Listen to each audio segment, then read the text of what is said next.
বাংলাদেশ সহ ৭৫টি দেশের নাগরিকদের জন্য অভিবাসী ভিসা স্থগিত করল যুক্তরাষ্ট্র। ২১শে জানুয়ারি থেকে কার্যকর।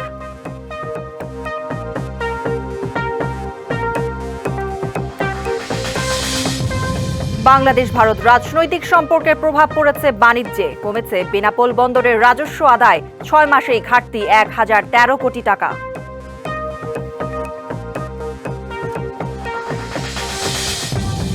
বায়ু দূষণে দিল্লি করাচিকে পিছনে ফেলল ঢাকা। পরিস্থিতিকে খুব অস্বাস্থ্যকর দেখানো হয়েছে, মানসূচকে আরও খারাপের আশঙ্কা।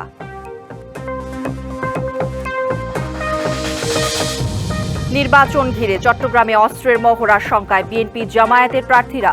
অবৈধ অস্ত্র উদ্ধারে শিগগিরই বিশেষ অভিযান পরিচালনার কথা বলছে প্রশাসন।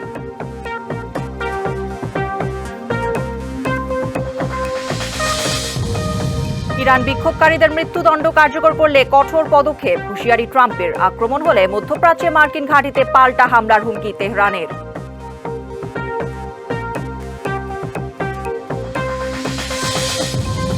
এবং খেলোয়াড়দের নিয়ে মন্তব্যের জেরে বিসিবি পরিচালক নাজমুলের পদত্যাগের দাবি ক্রিকেটারদের। না মানলে আজ থেকে খেলা বয়কট।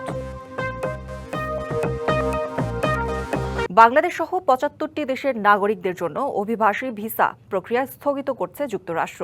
২১শে জানুয়ারি থেকে কার্যকর হবে এই সিদ্ধান্ত। এই ঘটনায় সরাসরি প্রভাব পড়বে হাজারো বাংলাদেশির ওপর। এতে নানা জটিলতার সাথে দেখা দিল দীর্ঘমেয়াদের অনিশ্চয়তা। মার্কিন ভিসা বন্ড তালিকায় বাংলাদেশের নাম অন্তর্ভুক্তির খবর শেষ হতে না হতেই নতুন ধাক্কা খেল যুক্তরাষ্ট্রে বাংলাদেশের অভিবাসন প্রত্যাশীরা। যুক্তরাষ্ট্রে গিয়ে সরকারি সহায়তার প্রয়োজন হতে পারে এমন দেশগুলোর জন্য অভিবাসন ভিসা স্থগিত করতে যাচ্ছে যুক্তরাষ্ট্র। এ তালিকায় রয়েছে বাংলাদেশ সহ রাশিয়া, আফগানিস্তান, ব্রাজিল সহ ৭৫টি দেশের নাম। যুক্তরাষ্ট্রের পররাষ্ট্র মন্ত্রণালয় ৭৫টি দেশের কনসুলার অফিসে নাগরিকদের ভিসা আবেদন প্রত্যাখ্যান করার নির্দেশনা পাঠিয়েছে। এমন সিদ্ধান্ত মার্কিন মুলুকে স্থায়ী হওয়ার স্বপ্নে জল ঢেলে দিয়েছে। আগামী ২১শে জানুয়ারি থেকে কার্যকর হতে যাচ্ছে নতুন নিয়ম। যুক্তরাষ্ট্রের পররাষ্ট্র দপ্তর এক পোস্টে জানায়, নতুন অভিবাসীরা আমেরিকান জনগণের কাছ থেকে সম্পদ বের করে নেবেন না। যুক্তরাষ্ট্র নিশ্চিত না হওয়া পর্যন্ত স্থগিত থাকবে ইমিগ্রেন্ট ভিসা। এমন সিদ্ধান্তের সপ্তাহখানেক আগেই মার্কিন প্রেসিডেন্ট ডোনাল্ড ট্রাম্প যুক্তরাষ্ট্র থেকে সরকারি সহায়তা নেন এমন দেশের তালিকা প্রকাশ করেন। এতে ১২০টি দেশের ওই তালিকায় বাংলাদেশের অবস্থান ১৯তম। বাংলাদেশি অভিবাসী পরিবারগুলোর ৫৪.৮%ই সরকারি কাছ থেকে সুবিধা নিয়ে থাকে। যুক্তরাষ্ট্রের অলাভজনক জরিপ প্রতিষ্ঠান পিউ রিসার্চ সেন্টারের ২০২৫ সালের প্রতিবেদন অনুযায়ী গত ২ দশকে যুক্তরাষ্ট্রে বাংলাদেশি জনগোষ্ঠীর সংখ্যা বেড়েছে ৫৬৯%। খান মোহাম্মদ মুকুল, ডিবিসি নিউজ ডেস্ক। সংসদ নির্বাচনে প্রার্থিতা ফিরে পেতে আপিল আবেদনের ৬ষ্ঠ দিনের শুনানি চলছে। এর আগে ৫ম দিনের শুনানিতে ১০০টি আবেদন নিষ্পত্তি করে নির্বাচন কমিশন। এর মধ্যে ৭৩টির আবেদন মঞ্জুর এবং বাতিল করা হয় ১৭টি। এছাড়া ১০টি আবেদন অপেক্ষমান রাখা হয়েছে। এ নিয়ে ২৭৬ জন প্রার্থিতা ফিরে পেলেন। আসন্ন ত্রয়োদশ জাতীয় সংসদ নির্বাচনে প্রার্থিতা বাতিলের বিরুদ্ধে সংক্ষুব্ধদের আপিল শুনানি হচ্ছে। বৃহস্পতিবার সকাল ১০টা থেকে আগারগাঁওয়ের নির্বাচন ভবনের সম্মেলন কক্ষে প্রার্থীদের উপস্থিতিতে ৬ষ্ঠ দিনের শুনানি শুরু হয়। যে যাই বলুক, ১২ই ফেব্রুয়ারিতেই জাতীয় নির্বাচন। এর একদিন আগেও নয়, একদিন পরেও নয়। ভোট হবে সুষ্ঠু, শান্তিপূর্ণ ও উৎসবমুখর পরিবেশে। যমুনায় প্রধান উপদেষ্টার সাথে মার্কিন ২ সাবেক কূটনীতিক আলবার্ট গম্বিস ও মর্স স্ট্যান সৌজন্য সাক্ষাৎ করতে গেলে কথা বলেন প্রধান উপদেষ্টা ড. মোহাম্মদ ইউনূস। তিনি আরও বলেন, নির্বাচনে অন্তর্বর্তী সরকার সম্পূর্ণ নিরপেক্ষ থাকার পাশাপাশি সব রাজনৈতিক দলের জন্য সমান সুযোগ ও নিরপেক্ষ প্রশাসন নিশ্চিত করবে। নির্বাচন ঘিরে ব্যাপক ভুয়া খবর ও উদ্দেশ্য প্রণোদিত বিভ্রান্তি ছড়ানো হচ্ছে বলেও জানান প্রধান উপদেষ্টা। তবে গণতান্ত্রিকভাবে নির্বাচিত সরকারের কাছে ক্ষমতা হস্তান্তরের অঙ্গীকারে অটল রয়েছে অন্তর্বর্তী সরকার। প্রধান উপদেষ্টা জানান, গণভোটে হ্যাঁ ভোটের পক্ষে প্রচারণা চালাচ্ছে সরকার।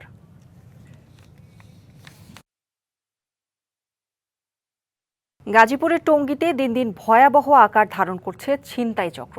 বিআরটি প্রকল্পের ব্যস্ত সড়ক থেকে শুরু করে অলিগলি কিংবা আবাসিক এলাকা, কোথাও নিরাপদ নন সাধারণ মানুষ। দিনকে দিন ভয়াবহ আতঙ্ক নিয়ে চলাচল করছেন স্থানীয়রা।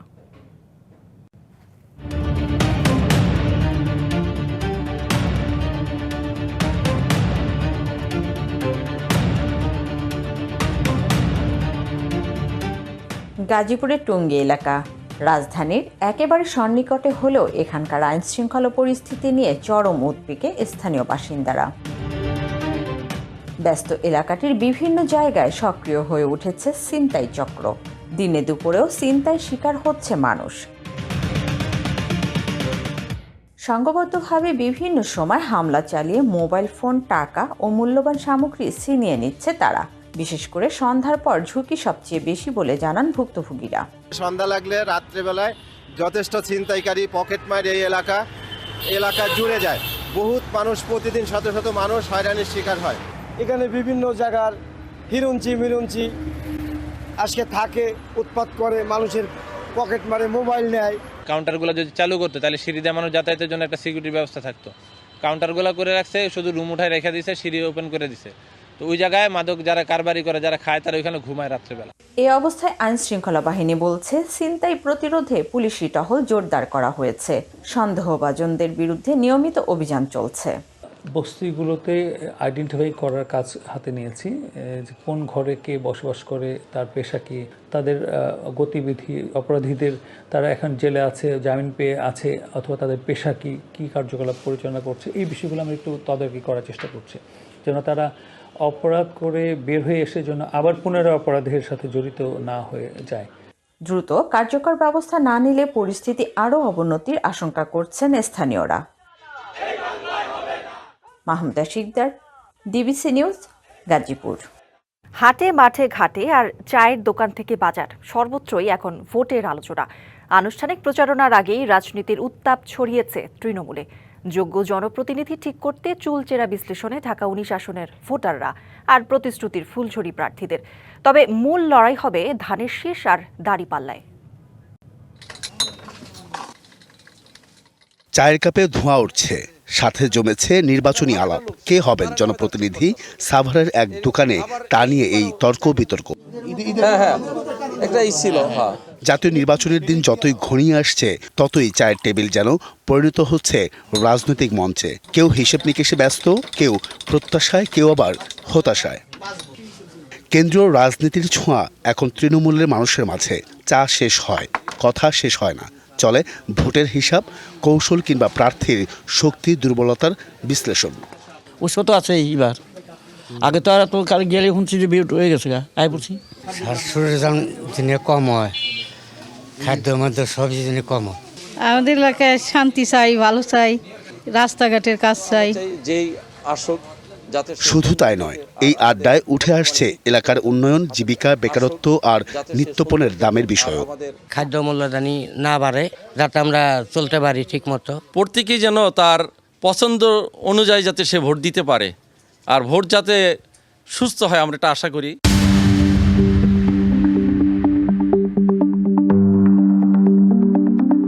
ভোটের আনুষ্ঠানিক প্রচার শুরু হলেও ভোটারদের মনোজগতে নির্বাচন ও রাজনৈতিক বার্তা নেই, আছে মানুষের নিজের অভিজ্ঞতা আর চাওয়া পাওয়ার হিসাব।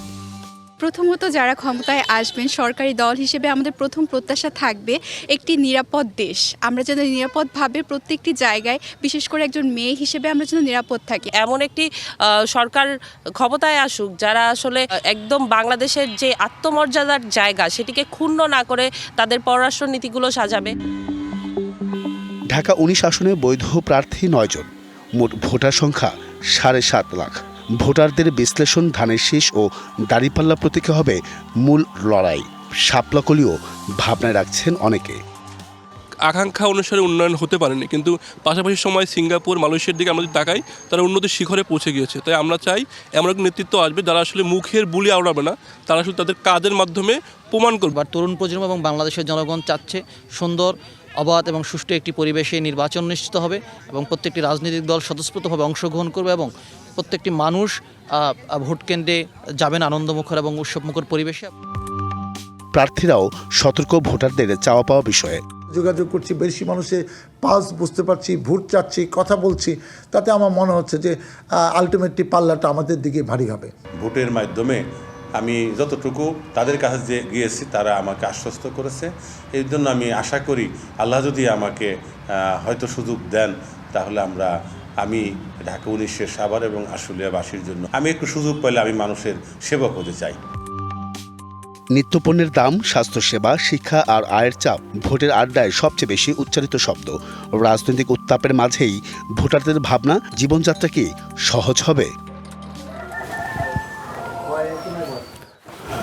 দল, নেতৃত্ব কিংবা রাজনৈতিক মত সব থেকে গুরুত্ব পাচ্ছে জীবনমানের উন্নয়ন। তাই তো অবাধ, নিরপেক্ষ এবং সুষ্ঠু নির্বাচনের মাধ্যমে সঠিক অভিভাবককে বেছে নিতে চান এখানকার ভোটাররা। Ariful Islam, DBC news, Savar, Dhaka. ত্রয়োদশ জাতীয় সংসদ নির্বাচনে ভোটের দিন ঠিক হয়েছে 12ই ফেব্রুয়ারি। সারা দেশে বইছে সেই ভোটের হাওয়া। এ নিয়ে কি ভাবছেন সাধারণ মানুষ থেকে শুরু করে আগামীর জনপ্রতিনিধিরা, সে কথা জানাতে ডিবিসি নিউজের ইলেকশন এক্সপ্রেস ছুটে যাচ্ছে সব সংসদীয় আসনে। এখন রয়েছে সংসদীয় আসন 239, হবিগঞ্জ 1-এ। স্বাগত জানাচ্ছি সিএসআরএম ডিবিসি ইলেকশন এক্সপ্রেসে। আমাদের সাথে এই মুহূর্তে কথা বলার জন্য যুক্ত আছেন বাংলাদেশ জামায়াতে ইসলামী মনোনীত প্রার্থী মোহাম্মদ শাহজাহান আলী। মোহাম্মদ শাহজাহান আলী, আপনাকে স্বাগত জানাচ্ছি। আসসালামু আলাইকুম রহমতুল্লাহ। আপনাকে এবং আমার হবিগঞ্জ একাশনের সর্বপর্যায়ের জনসাধারণকে একই সাথে সালাম এবং আদাব, শুভেচ্ছা জানাচ্ছি। নবীগঞ্জ এবং বাহুবল উপজেলা নিয়ে গঠিত এই আসনটিতে আপনি প্রতিদ্বন্দ্বিতা করছেন। এই আসনটিতে কেন মানুষজন আপনাকে বেছে নেবে একজন প্রতিনিধি হিসাবে? একজন জনপ্রতিনিধি হিসাবে 1 নম্বরের দায়িত্ব এবং কর্তব্য হলো আমার সমস্যা সমাধান করা। ইতিমধ্যে আপনারা দেখেছেন অথবা আমার এলাকার জনগণ দেখেছেন, আমি আমার বিস্তীর্ণ জনপদ পায়ে হেঁটে সমস্যাগুলো আইডেন্টিফাই করেছি। সেই ক্ষেত্রে অবকাঠামো বলতে পারেন, শিক্ষা, চিকিৎসা, কর্মসংস্থান, ইনস অ্যান্ড আউট এভরিথিংকে আমি সরাসরি নিজের চোখে দেখে পর্যবেক্ষণ করে আইডেন্টিফাই করেছি। এখানে আমি সম্পূর্ণ ব্যতিক্রম আমার যে কোনো ক্যান্ডিডেটের চেয়ে। এখানে প্রধান সমস্যাগুলোর একটি হচ্ছে যোগাযোগের ক্ষেত্র, পাশাপাশি কর্মসংস্থান সৃষ্টির জন্য মানুষজনের চাহিদা রয়েছে। তো এই প্রত্যাশাগুলো পূরণে আসলে কিভাবে কাজ করবেন? 1 নম্বরে দেখেন, আমরা তো ঢাকা সিলেট মহাসড়কের উপরে অবস্থান করছি। আমাদের বুক চিরে এই মহাসড়কটা গিয়েছে। সুতরাং আমরা যেভাবে একটা দেহ, একটা বডি কানেক্টেড থাকে তার ব্যাকবোন দিয়ে, আমরা এইভাবে কানেক্টেড আছি। ভিতরের যে রাস্তাঘাটগুলো এগুলো অত্যন্ত দুর্বল। এখানে উন্নয়ন নাই বললেই চলে। মোরলেস 80% রাস্তাঘাট নাই। এর জন্য বরাদ্দ এনে টু দ্য পয়েন্ট একদম সাম্যের ভিত্তিতে, ইনসাফের ভিত্তিতে যদি উন্নয়নটা বন্টন করা যায় এবং যে উন্নয়নের ক্ষেত্রে যে দুর্নীতি এটাকে যদি রোধ করা যায়, তাহলে আমার বিশ্বাস অনেকটাই কাভার হয়ে আসবে। এখানে আপনি প্রতিদ্বন্দ্বিতা করছেন, তো মানুষের কাছে নিশ্চয়ই যাচ্ছেন। প্রচারণা কেমন সাড়া পাচ্ছেন আর মানুষকে কি কেমন প্রতিশ্রুতি আপনি দিচ্ছেন? 1 নম্বর হলো প্রচারণায় মানুষ আমাকে জিজ্ঞেস করতেছে এটা কিভাবে সম্ভব, হাউ ইট পসিবল। আপনাকে কখনো পাহাড়ে দেখি, কখনো হাওরে দেখি, কখনো সাকুতে, কখনো নৌকাতে, এটা কিভাবে সম্ভব? এই যে আমার এই বিচরণ মানুষের মধ্যে একটা বড় ধরনের কিউরিসিটি তৈরি করছে এবং ওনারা বলছেন বিগত 53 বছরে কোনো ক্যান্ডিডেটকে এইভাবে বিচরণ করতে দেখি নাই। এটা আমার একটা ব্যতিক্রম। 2 নম্বর হলো প্রতিশ্রুতি বলতে এটা আমার আইডেন্টিফাইড। 1 নম্বরে দেখেন আমার 6টা নদী আছে, একদম কোয়াই, কোরাঙ্গি, শাখা বরাক, বিবিয়ানা, কুশিয়ারা নদী বাঙ্গনগুলো আইডেন্টিফাই করা, এগুলোর জন্য আমি কাজ করছি। 2 নম্বর আমার নবীগঞ্জ বাহুবলে 13টা চা বাগান, বাহুবলে 11 এবং নবীগঞ্জে 2, এদের জীবনমানের উন্নয়ন এবং ভিতর দিয়ে অবকাঠামো তৈরি করে, রাস্তাঘাট তৈরি করে পর্যটন হিসাবে নির্ণয় করা। 3 নম্বরে হলো আমার হাওর অঞ্চলে কোনো ধরনের রাস্তাঘাট নাই যাতে ধান পান উঠানো যায়। আমার 6টা হাওর রয়েছে। আমার গুঙ্গাজুরি, পুবের হাওর, বড় হাওর, শৈলাগড়ের হাওর, বেরির হাওর এবং মখার হাওর, এই হাওরকে কানেক্টেড করা এবং হাওরের ভিতরে ছোটো ছোটো খাল রয়েছে, এগুলো খনন করে পানি সংরক্ষণ এবং সেচের ব্যবস্থা করা। এই যে আমি আমার এই বিষয়গুলোর মধ্যেই ঘুরে ফিরে আমি আমার প্রতিশ্রুতি রাখছি। আমার 2টা হসপিটাল আছে নবীগঞ্জ এবং বাহুবলে। এখানে ডাক্তার যে পরিমাণের পদ, এর মধ্যে 1/5 ডাক্তার অ্যাপয়েন্টমেন্ট আছে। আমার এই এলাকাটা পুরাটা হাইওয়েটা হলো গিয়ে অ্যাক্সিডেন্ট প্রবণ। এখানে কোনো ট্রমা সেন্টার নাই। এখানে ট্রমা সেন্টার এস্টাবলিশ করা, কমপক্ষে 2টা স্ট্যান্ড বাই অ্যাম্বুলেন্স মানে রাখা, এই মানে মোটা দাগে সংক্ষিপ্ত পরিসরে এইটাই আমার প্রতিশ্রুতি এবং এখানে আমি ফোকাস করছি যে এইগুলাকে আমার কাজ করতে হবে এই জায়গায়। মূল প্রতিদ্বন্দ্বিতাটা কেমন হবে, চ্যালেঞ্জ আছে কিনা একটু যদি সংক্ষেপে বলেন? চ্যালেঞ্জ তো ডেফিনেটলি আছে। আমি যদি এখনই বলি চ্যালেঞ্জ নাই, তাহলে তো আমি গা ছেড়ে দিব। I think that it a great challenge এবং আমি এই চ্যালেঞ্জকে মাথায় নিয়েই আমি কাজ করে যাচ্ছি এবং আমি আমার এলাকার শিক্ষার জন্য ম্যাক্সিমাম 80% প্রতিষ্ঠান ভিজিট করেছি। আমার 2টা আশ্চর্য হবেন যে আমার 2টা সরকারি হাই স্কুল, বাউল, দীননাথ এবং শিক্ষার অবস্থা একদম নাই বললেই চলে। শুনছিলাম আপনি শিক্ষা, স্বাস্থ্য, অবকাঠামো, কর্মসংস্থান সহ বিভিন্ন বিষয়ে আপনি আসলে কাজ করবেন নির্বাচিত হলে। আমরা যুক্ত ছিলাম সিএসআরএম ডিবিসি ইলেকশন এক্সপ্রেসে। পরবর্তী সংবাদ বেলা 12টায় যুক্ত হব একই আসনের অন্য কোনো প্রার্থীদের সাথে। ততক্ষণ পর্যন্ত সিএসআরএম ডিবিসি ইলেকশন এক্সপ্রেসের সাথেই থাকুন। পঞ্চগড়, চুয়াডাঙ্গা সহ কয়েক জেলায় বইছে শৈত্যপ্রবাহ। আজ পঞ্চগড়ের তেঁতুলিয়ায় সর্বনিম্ন তাপমাত্রা 7.5 ডিগ্রি সেলসিয়াস রেকর্ড করা হয়েছে। টানা 8 দিন ধরে পঞ্চগড়ের ওপর দিয়ে বয়ে যাচ্ছে শৈত্যপ্রবাহ। ঘন কুয়াশা আর হিমেল বাতাসে বিপাকে জনজীবন। ভোর থেকে হেডলাইট জ্বালিয়ে মহাসড়কে ধীর গতিতে চলাচল করে যানবাহনগুলো। তীব্র শীতে আলু, মরিচের রোগ বালাই বেড়ে গেছে। বোরো ধানের বীজতলা ঘন কুয়াশায় ক্ষতিগ্রস্ত হচ্ছে। চুয়াডাঙ্গায় আবারও শুরু হয়েছে মৃদু শৈত্যপ্রবাহ। সকাল থেকে সূর্যের দেখা মিললেও উত্তর দিক থেকে আসা হিমেল বাতাসে শীতের তীব্রতা আরও বেশি অনুভূত হচ্ছে। খুব প্রয়োজন ছাড়া মানুষ ঘর থেকে বের হচ্ছেন না। সংবাদে এই ছিল এখনকার মতো। ডিবিসি নিউজের সংবাদগুলো পড়তে ভিজিট করুন dbcnews.tv আর ভিজিট করুন ডিবিসির ফেসবুক পেজ এবং ইউটিউব চ্যানেল ডিবিসির সঙ্গেই থাকুন।